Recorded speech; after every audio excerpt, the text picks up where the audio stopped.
பிஜேபிக்கு பிஜேபிக்கு அதிமுக முறை உறவு முறைக்கு ஒரு முறை என்ற பல முறை தெளிவுபடுத்தினார். இன்னும் அதுக்கு ஒரு தொடர்புபடுத்தியே பேச வேண்டிய அவசியம் இல்லை. தேசிய கட்சிகளோட கூட்டணி வைக்கிறதுனால எந்த பிரயோஜனமும் இல்லை. கிட்டத்தட்ட பார்த்தீங்கன்னா 10,000 கோடி 15,000 கோடி கட்டுது. ஆனா இதுவரையில இந்த நேஷனல் டிசாஸ்டர் ஃபண்டு அது எவ்வளவு கொடுக்குறாங்கன்னா 7,000 கோடி தான் இத்தனை வருஷத்துல கொடுத்துருக்காங்க. மத்தியில பாரதிய ஜனதா கட்சி ஆட்சியில் இருந்தாலும் சரி, காங்கிரஸ் ஆட்சியில் இருந்தாலும் சரி, எந்த கட்சி ஆட்சியில் இருந்தாலும் தமிழகத்திற்கு ஒரு உடலுமே இல்லை. இன்னைக்கு திமுக 39 பேர் இருக்கிறாங்க. ஆனா 39 பேர் என்ன பிரயோஜனம்? இப்ப கத்துறீங்க. அப்ப உங்களுக்கு மக்கள் அதிகாரம் கொடுத்தாங்க. அந்த அதிகாரத்தை வச்சு ஆட்சியில இருந்தீங்க. நீங்க மத்தியில ஆட்சியில இருந்துட்டு மாநிலத்துடைய நிதியை மேம்படுத்துவதற்கு எந்த விதமான ஒரு திட்டத்தை நீங்க வகுக்காம காவிரியில ஒண்ணும் இல்லை, கச்சத்தீவுல ஒண்ணும் இல்லை. இப்ப மீனவர் மனு கொடுத்தாங்க. தினந்தோறும் இப்ப கூட மீனவர் 25 பேர் போயிட்டு ஜெயில போட்டாங்க. இதெல்லாம் யார் காரணம்? திமுக தான் முழுக்க காரணம். 17 வருஷம் மத்தியில் இருந்தவங்க இவங்க. அதை நினைச்சிருந்தா மாநில பட்டியல் கொண்டு வந்துருக்கல. 520 தேர்தல் வாக்குறுதி கொடுத்தாங்க. எங்க சட்டமன்ற தேர்தலுக்கு எத்தனை தேர்தல் வாக்குறுதிகள் இந்த விடியாத ஆட்சி நிறைவேற்றிருக்கு சொல்லுங்க.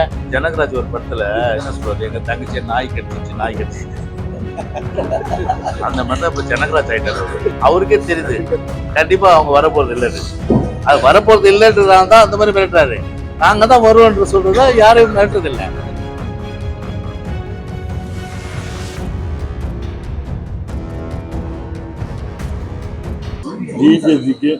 பிஜேபிக்கு அதிமுக முறை உறவு முறைக்கு ஒரு முறை என்ற பல முறை தெளிவுபடுத்தினார். இன்னும் அதுக்கு ஒரு தொடர்புபடுத்தியே பேச வேண்டிய அவசியம் இல்லை.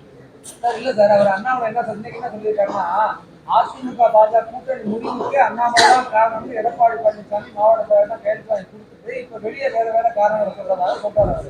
யாரு சொல்றது?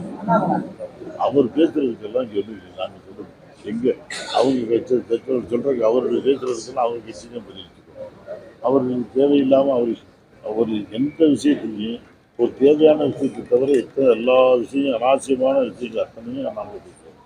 அதுக்கெல்லாம் அவர் வரிக்கு வரி பொழிப்புறையோ விளக்க உரையெல்லாம் நீங்க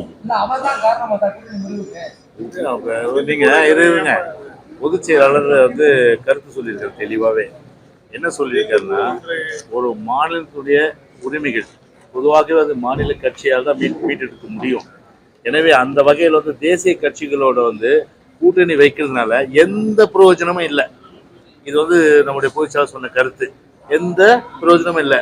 உதாரணத்துக்கு எடுத்தீங்கன்னா நீங்க வெள்ள நிவாரண பணிகள், அதே போல புயல் கால நிவாரணங்கள், நம்முடைய உதயகுமார் தெரியும், வருவாய்த்துறை அமைச்சராக இருந்தாரு.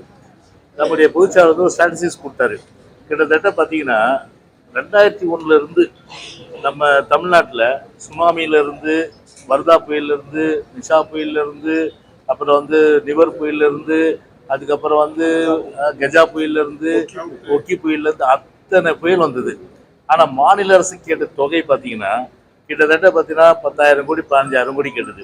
ஆனால் இதுவரையில இந்த நேஷனல் டிசாஸ்டர் ஃபண்டு அது எவ்வளவு கொடுக்குறாங்கன்னா 7,000 கோடி தான் இத்தனை வருஷத்துல கொடுத்துருக்காங்க.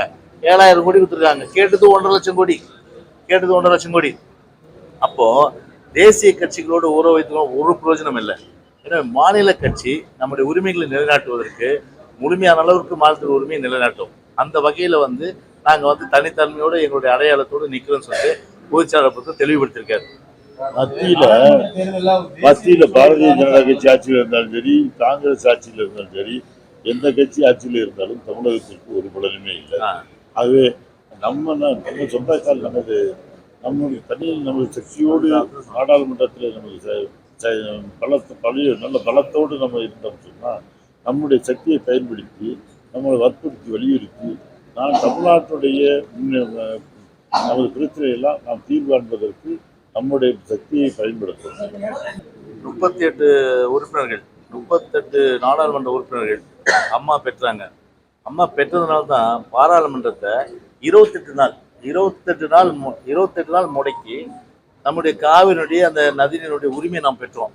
அப்போ நம்ம அந்த எம்பி அதிகமாக பெற்றதுனால தான் நம்ம. ஆனால் இன்னைக்கு திமுக 39 பேர் இருக்கிறாங்க. ஆனால் 39 பேர் என்ன பிரயோஜனம்? தமிழ்நாட்டுடைய ஜீவாதார உரிமைகளுக்கு ஒரு முற்றுப்புள்ளி வச்சாங்களா? இந்த தமிழ்நாட்டினுடைய ஜீவாதார உரிமைகள்லாம் தாரை வறுக்கப்பட்டது.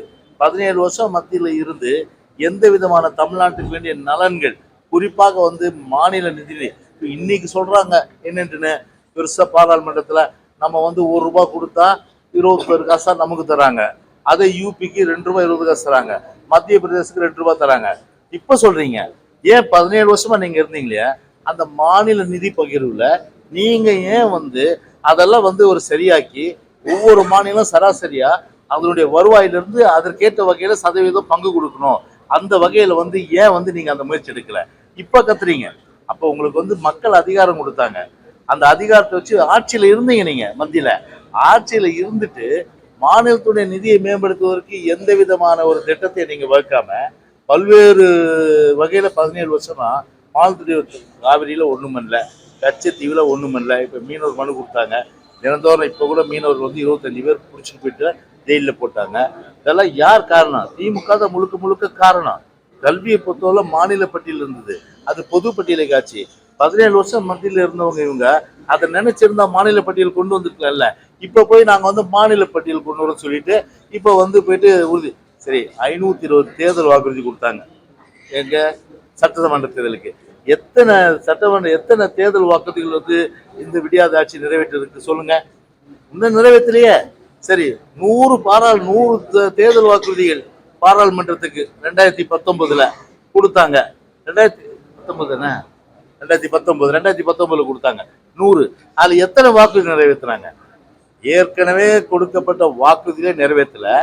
இப்போ வந்து என்னன்னா தேர்தல் அறிக்கையில நீங்க வாங்க, நீங்க வந்து சொல்லுங்க கருத்துக்களை, நாங்க வந்து தேர்தல் வாக்குறுதியா தேர்தல் அறிக்கை தயாரிக்கணும்.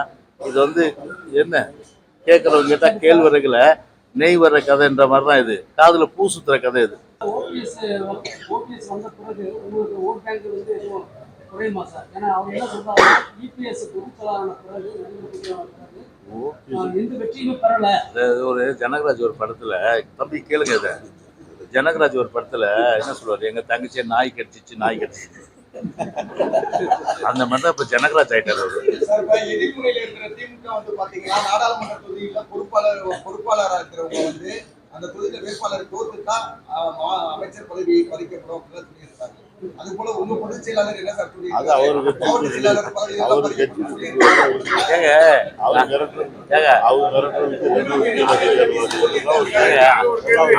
அந்த கேள்வியிலேயே அர்த்தம்.